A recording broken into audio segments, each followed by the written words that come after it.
सत साहेब सभी को राम राम।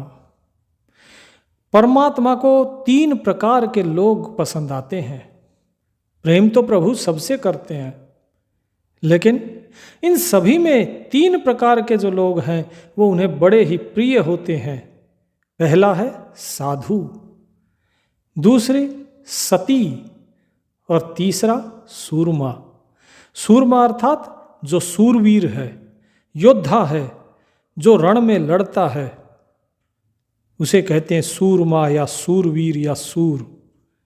तो साधु के बारे में हम आपको पहले ही बता चुके हैं कि साधु किसको कहते हैं। तो साहिब क्या कहते हैं? साध सती और सूरमा की बात अगाधा, आशा त्यागे देह की अधिका है साधा। कि भाई ये तीन लोग क्यों पसंद आते हैं मालिक को?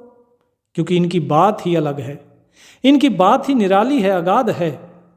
क्योंकि इनको अपनी देह की जो है आशा नहीं होती है।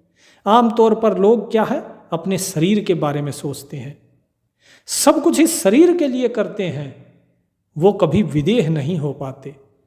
और मालिक को अगर प्राप्त करना है तो इस देह का मोह तो छोड़ना ही पड़ेगा। तो क्या कहते हैं साहिब कि साध सती और सूरमा इनकी बात अगाधा, आशा त्यागे देह की अधिका है साधा। तो जो सत्संगी बैठे थे वो पूछ बैठे कबीर साहिब जी से कि साहिब आप इन्हीं को क्यों कहते हो कि यही जो हैं मुक्ति के अधिकारी हैं? क्या इनके अलावा और कोई मुक्ति का अधिकारी नहीं? तो कबीर साहब स्पष्ट करते हैं कि नहीं, केवल साधु, सती और सूरमा केवल यही लोग हैं जिनके अंदर ये भाव है, केवल वही मुक्ति का अधिकारी है।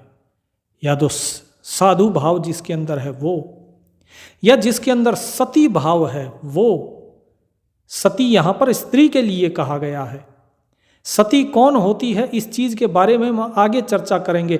जैसे हमने पहले साधु के बारे में चर्चा करी, आज हम सूरमा के बारे में चर्चा करेंगे। पहले बताएं कि सूरमा होता कौन है, ये सूरमा का भाव क्या है।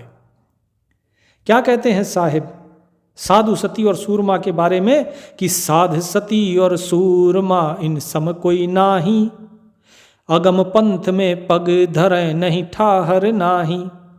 कि भाई इनके समान कोई नहीं है। और क्यों?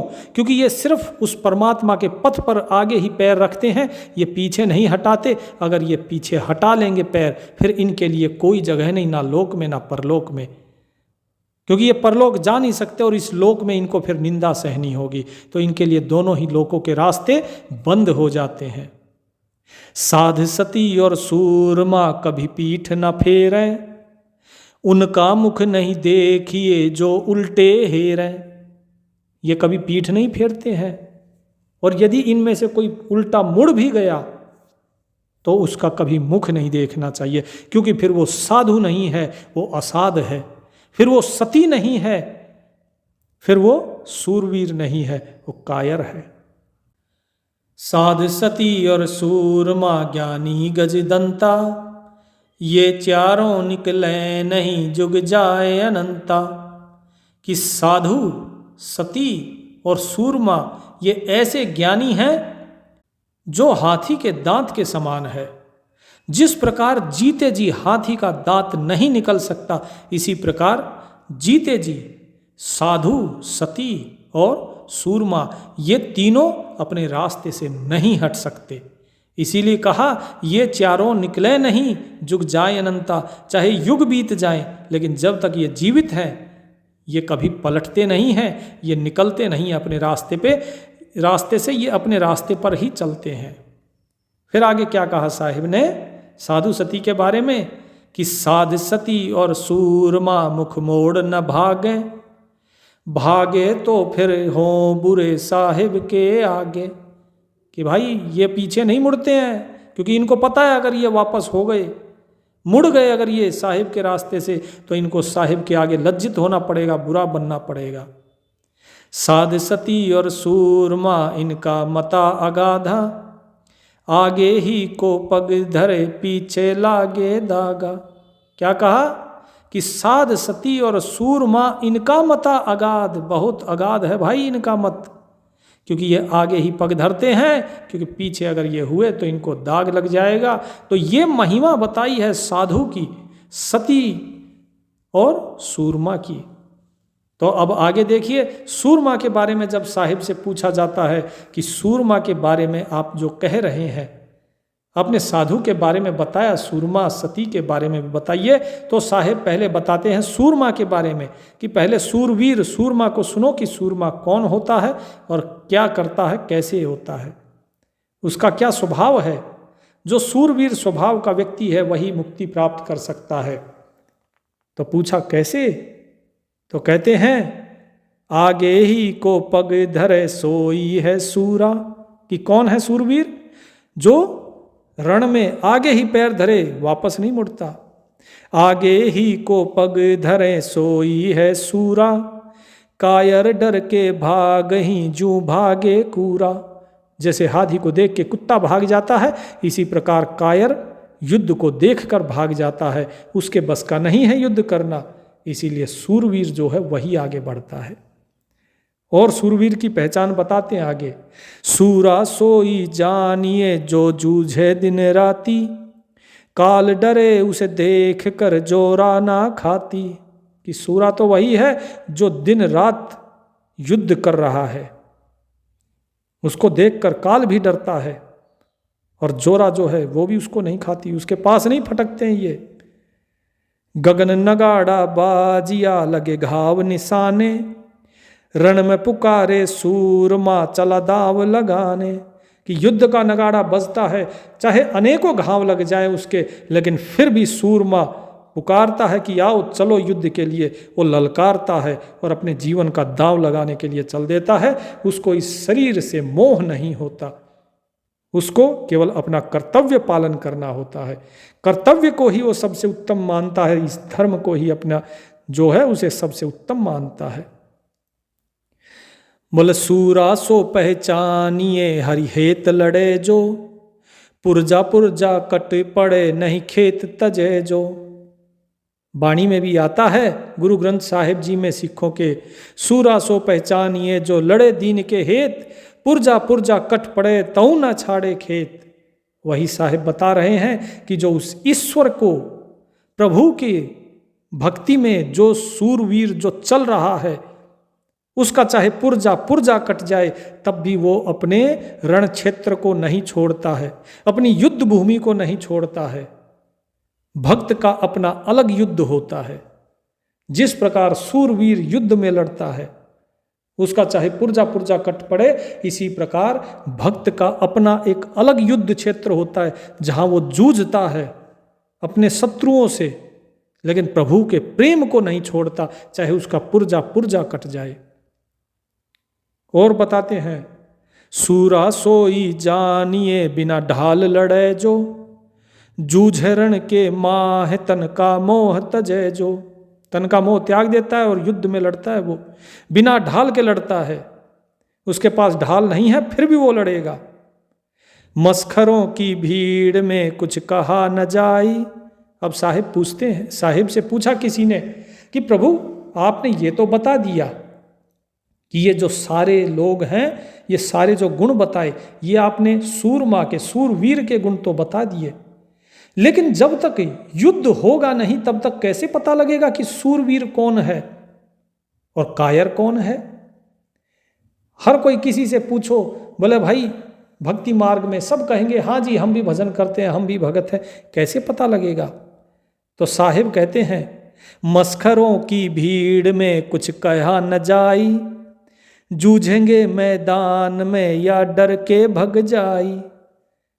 कि भाई जब युद्ध होने दो तब पता लगता है असली कि ये अभी तो जो है मस्खरों की भीड़ है, ये तो मजाक करने वालों की भीड़ है, ये भगत नहीं है, ये सूरमा नहीं है। सूरमा तो तब पता लगेगा जब रणभेरी बजेगी और वहां पे मैदान में कौन डटा रहेगा, वो सूरमा है। बाकी सब तो डर के भाग जाएंगे। शंखनाद हुआ युद्ध का खुश होता योद्धा, कायर डर कर भाग ही भीरू और बोधा। कि जब शंखनाद होता है तब केवल योद्धा डर के खड़ा होता है, जो कायर होते हैं वो तो भाग जाते हैं, भीरू होते हैं, कमजोर होते हैं, वो नहीं टिकते, वो भाग जाते हैं। तब पता लगता है कि इतनी भीड़ में से योद्धा कितने हैं। अब उस योद्धाओं में भी बोले कोई कोई ऐसा भी तो होता है जो उन्हें देख के कोई कायर भी तो रुक सकता है। बोले क्यों नहीं रुक सकता, ऐसे भी लोग होंगे जो कि असमंजस में है कि हम इधर जाएं या उधर जाएं, तो उसका क्या होता है। तो साहिब कहते हैं कि सूरों के मैदान में कायर फंस आया, ना भागे ना लड़ सके मन में पछताया। कि सूरवीरों के मैदान में यदि कोई कायर फंस जाता है, फिर वो बेचारा ना भाग सकता है ना लड़ सकता है, वो केवल मन में पछताता है कि मैं यहाँ क्यों फंस गया, अब मैं क्या करूं। कायर वाद विवाद करे बोले ना सूरा, ये सारा जगत है जानता किसके मुख नूरा। जो कायर होता है वो बोलता ज्यादा है और कर्म कम करता है, लेकिन जो सूरवीर होता है वो युद्ध करता है, वो कर्म करता है, बड़बड़ बोलता नहीं।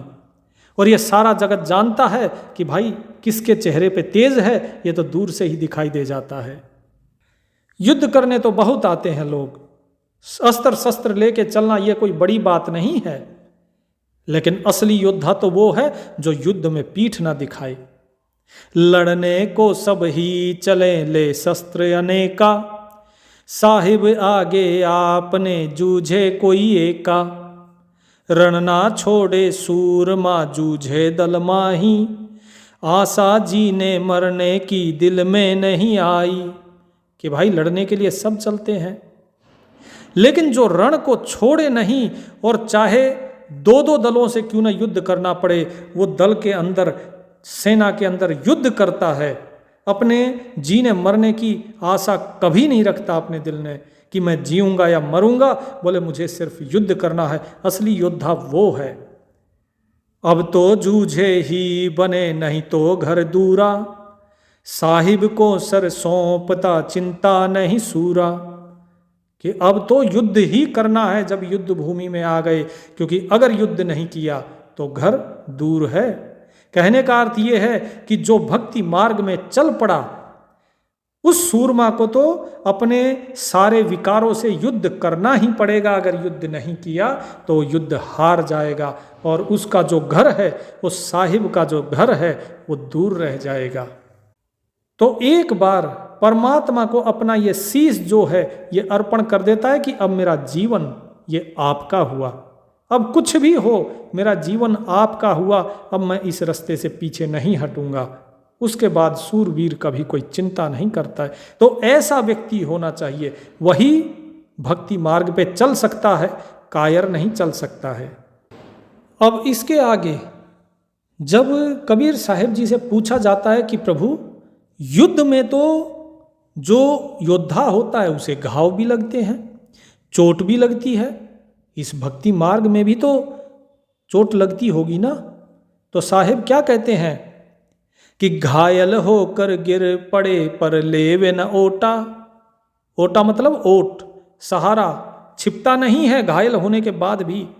रोके से रुकता नहीं लगी मर्म की चोटा, कि जिसे मर्म की चोट लग जाती है, उस प्रभु के नाम का जो मर्म है जिसने जान लिया, वो फिर रोके से भी रुकता नहीं है। अब इसके आगे गुप्त भेद की बात बता रहे हैं कबीर साहिब।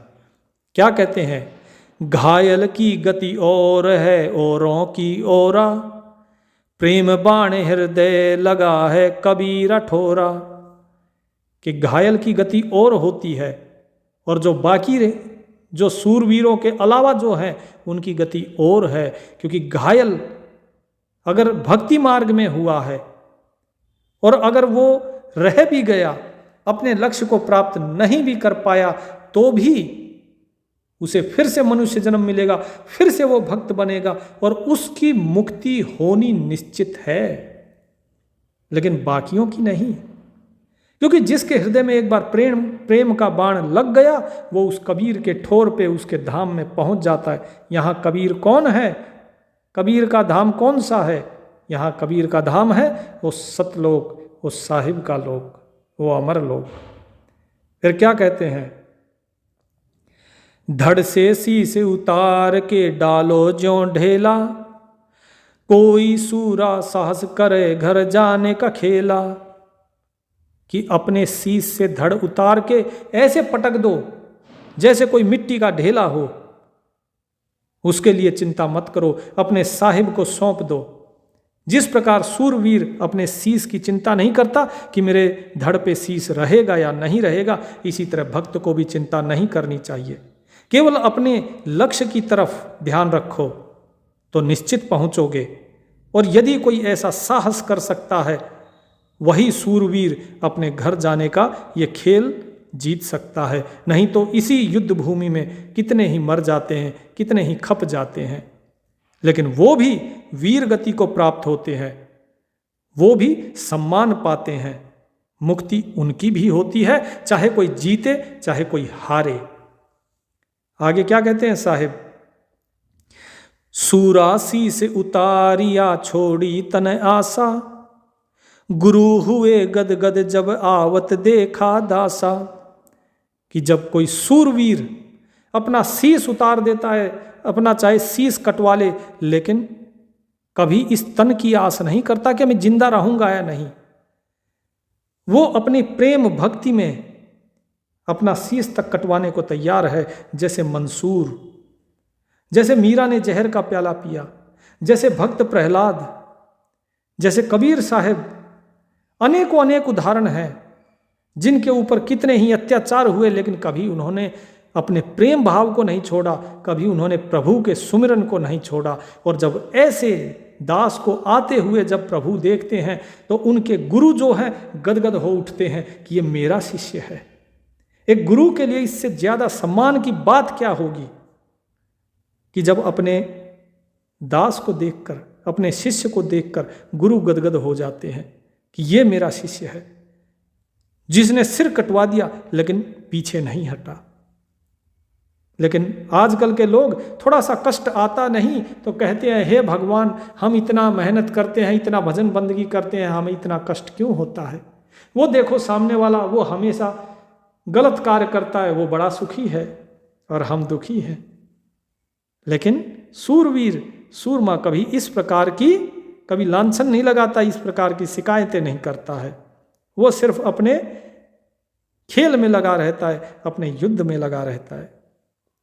क्या कहते हैं साहिब? कबीर घोड़ा प्रेम का, अब गुप्त भेद सुनिए। कबीर घोड़ा प्रेम का चेतन चढ़े असवारा, ज्ञान खड़ग ले काल सर भली मारी मारा। चित चेतनता जी करे और लो की लगामा, शबद गुरु का कोरड़ा पहुंचे संत सुठामा। क्या कहा? कबीर साहिब कहते हैं कि घोड़ा प्रेम का, प्रेम रूपी घोड़ा करो। उस प्रेम के घोड़े पर कौन चढ़ेगा? चेतन, अर्थात जो ये चेतन आत्मा है, ये उस प्रेम रूपी घोड़े पर सवार हो। और हाथ में ज्ञान का खड़ग रखो। तलवार कौन सी? लोहे की नहीं, ज्ञान का खड़ग। अभी तक जो सूरवीर की बात आपको बताई, युद्ध में जो लड़ते हैं, अब यहाँ पे भक्ति मार्ग में बता रहे हैं कि मुक्ति के लिए किस प्रकार का युद्ध लड़ना होता है। प्रेम का घोड़ा और चेतन सवार हो गया और हाथ में ज्ञान का खड़ग लो। और जब ये ज्ञान का खड़ग होगा तो काल जो है, काल के सर पे फिर तुम युद्ध करोगे। किससे? जितनी काल के सैनिक हैं, ये माया के जितने सैनिक हैं, जो 5 विकार 25 प्रकृतियां जो आपको घेर के रखती हैं, इस अज्ञान के साथ युद्ध करोगे। और क्या कहा? चित्त चेतन ताजी करे अपने चित्त स्वरूप को। ये जो चित्त चेतन, आपका जो चित्त स्वरूप है आपकी आत्मा का, ये क्या ताजी करे? किसको? ताजी मतलब घोड़ा। इसे घोड़ा बनाओ। कैसे?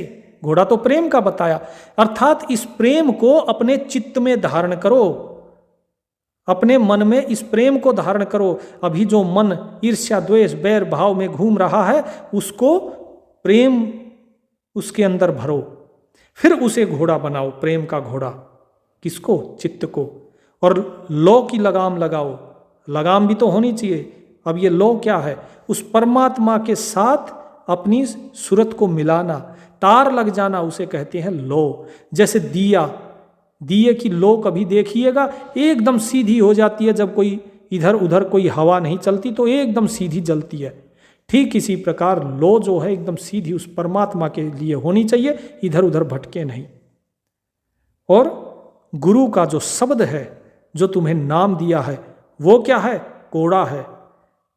उस कोड़े को, उस सांटे को लेकर और फिर उस घोड़े को लगाओ और उसके बाद इस घोड़े पर बैठ के कहाँ पहुँचोगे? पहुँचे संत सुठामा। ठाम मतलब धाम, जो संतों का धाम है, फिर वहाँ पहुँचते हैं। कबीर घोड़ा दौड़ाइए लो चाबुक हाथा, दिन ही में साई मिले फिर पड़ती राता। कबीर साहब कहते हैं कि भाई इस घोड़े को दौड़ाओ फटाफट। चाबुक हाथ में लिया हुआ है तुमने, ज्ञान का, जो ज्ञान का नहीं, जो गुरु ने शब्द दिया, जो नाम दिया, उस नाम का चाबुक लिया हुआ है।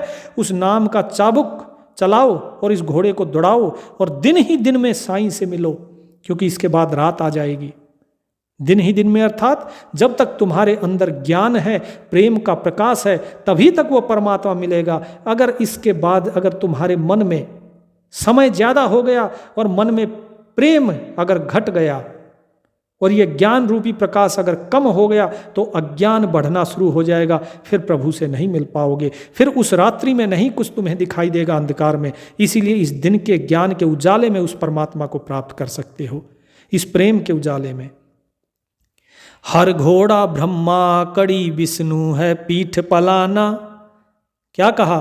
हर घोड़ा ब्रह्मा कड़ी विष्णु है पीठ पलाना, चंद सूरज दो पायड़े चढ़े संत सुजाना। ठीक है कि अब जब तुम्हारे पास तुम चढ़ गए और जब तुम चाबुक लेकर दौड़ रहे हो, अब यहाँ पे घोड़े का अर्थ बदल दिया है कबीर साहब ने। अब इस साखी में घोड़ा क्या है, यहाँ अब किसको बना दिया? सूरत जो आपकी है, ये सूरत घोड़ा है। हर कौन? शिव, अर्थात आपके हृदय में शिव का वास है। अब यहाँ से आगे चलो, ब्रह्मा कड़ी हो गया और विष्णु क्या है? विष्णु है घोड़े के ऊपर जो डालने वाली, पीठ के ऊपर जो पलान डाली जाती है या काठी डाली जाती है, वो बोले उसके ऊपर बैठो, यानी ब्रह्मा विष्णु शिव इन सब से ऊपर चलो। और फिर क्या कहा? चंद सूरज दो पायड़े चढ़े संत सुजाना। चंद सूरज दो पायड़े, पायड़े अर्थात जो जब चढ़ते हैं तो घोड़े की काठी के साथ में पैर रखने के लिए जगह बनी होती है, उसमें आप जूता रखते हैं और फिर आप काठी पे चढ़ते हैं। तो वो जो दोनों पायड़े कहते हैं उन्हें, वो पायड़े, वो पायदान कह लीजिए कि उस पे पैर रख के चढ़ो। ये चंद सूरज दो पायड़े कौन से हैं? इला पिंगुला आपकी नाड़ी, इन दोनों नाड़ियों को फेरो, इन पे फिर चढ़ोगे। फिर क्या है? चढ़े संत सुजाना, फिर संत सुजान आगे चढ़ते हैं। सिर राखे सिर जात है काटे सिर होई, जैसे बाती दीप काट उजियारा होई। कि सिर रखने से ये सिर चला जाता है। यहाँ सिर क्या है? अहंकार। अगर तुम अपने इस अहंकार रूपी सिर को अगर बचाओगे तो तुम्हारा सिर चला जाएगा, अर्थात तुम मारे जाओगे। इसीलिए इस अहंकार रूपी सिर को त्याग दो तो काल तुम्हें नहीं मार पाएगा। इस अहंकार के कारण ही काल तुम्हें मार पाता है। तो इसीलिए अगर अपना ये शीश काट दोगे खुद ही अहंकार का, फिर काल तुम्हारा शीश नहीं काट पाएगा। जैसे दिए की बात होती है, वो धीरे धीरे जलते जलते उसका उजियारा कम हो जाता है, लेकिन अगर ऊपर का अगर जली हुई बाती अगर काट दें तो प्रकाश तेज हो जाता है। ठीक इसी प्रकार अपने अहम को काट दो तो ज्ञान प्रफुल्लित हो जाएगा और आप यहाँ से मुक्त हो जाओगे, फिर काल तुम्हारा कुछ नहीं कर पाएगा। तो ये साहिब यहाँ समझाना चाह रहे हैं सूरमा के अंग के माध्यम से। इसके आगे अब गुप्त ज्ञान जो सूरमा के माध्यम से जो साहिब समझाएंगे, ये हम अगले भाग में समझेंगे।